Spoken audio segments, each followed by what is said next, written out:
कधीच नाही का महाराज.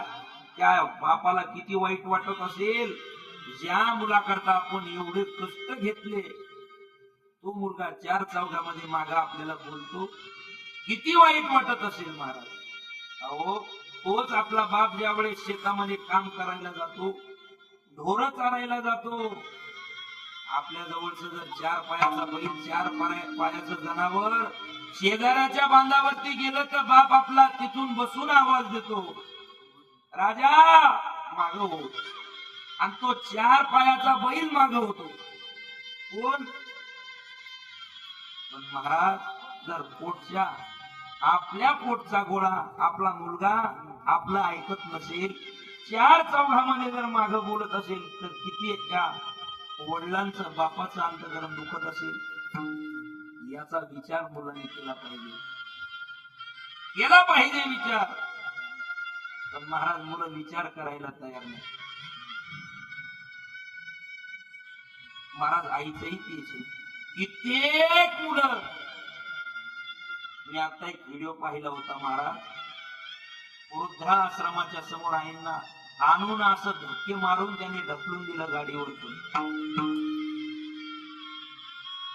काय मुलं, आपण बातम्यावरती ऐकत असतो, वाचत असतो. मागे एक व्हिडिओ मी पाहिला, आई वडिलांनी मुलाला एवढं शिकवलं, अमेरिकेमध्ये जॉबला आहे, कोट्यवधी रुपये त्याचं वर्षाचं पॅकेज आहे महाराज. पण आई मेली 30 दिवस झाले, बाप मेला 20 दिवस झाले, ते घरात प्रेत तसेच पडलेले, पडून पडून महाराज ते प्रेत खराब झाले. पण मुलालाही माहित नाही, एक महिनाभर एकही फोन झाला नसेल का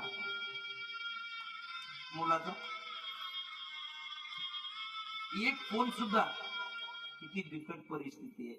म्हणून सगळ्यांच्या चरणावरती माथा ठेवून एकच विनंती आहे, कुठल्या देवाला जाऊ नका, तीर्थयात्रा करू नका, काही करू नका. सकल तीर्थांची धुरे जे काम माता ती करे. फक्त आपल्या आई वडिलांची सेवा करा. पुंडलिकाने काय केलं? फक्त आई वडिलांची सेवा केली. तो देव पुंडलिका करता 28 युगापासून उभा आहे महाराज. देवाची सेवा नाही केली, आई वडिलांची सेवा केली. एवढीच विनंती करतो, फक्त आई वडिलांना जपा. जर आई वडिलांना जपले, जीव लावला, दुसरं तुम्हाला काहीच करायचं काम नाही.